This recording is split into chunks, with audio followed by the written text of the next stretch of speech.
So I guess it's time for a little Corvair update.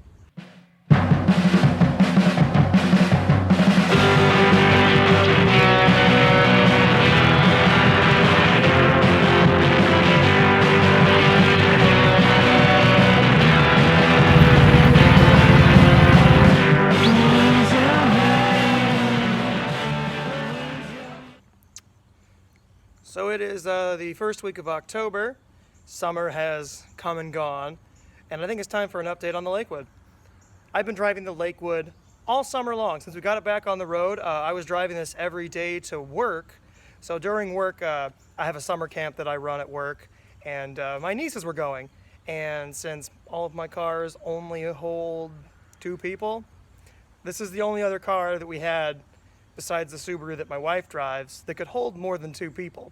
So I had to press this into service to be able to take my nieces to work with me for the summer camp.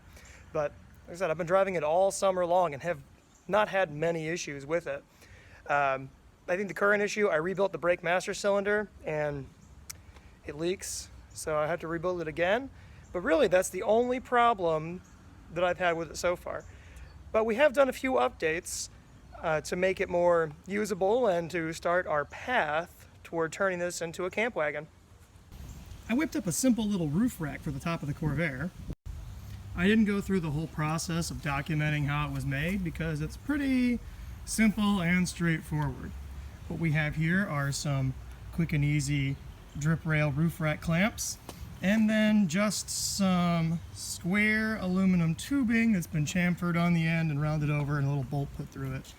Nothing complicated, you know, so I didn't think it was worth documenting, not reinventing the wheel here. It's too simple, no fun engineering was going on. But we're having this on here. The Corvair is going to be our camp wagon. So with this, we could put on maybe a little cage style roof rack, you know, with the edges and all that. But mainly this was designed to hold our canoe. Yes, a canoe.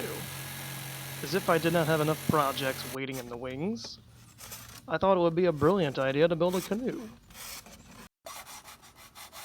But why give myself more work, you ask? Well, Whitney and I had planned a canoe camping trip that would put us on the shores of some remote waters. After seeing some of the asking prices for ready-made canoes, I quickly concluded that I could craft a better vessel for a much smaller sum. After spending the better part of 6 days as a shipwright, and with my bank account now $200 lighter, I added the final details to the canoe on the day we set out. The performance of the canoe was amazing on our 3-day trip, considering the haste of the build. We were able to get in some great paddling against this serene backdrop. It fits quite nicely on top of the Lakewood, and it looks fantastic.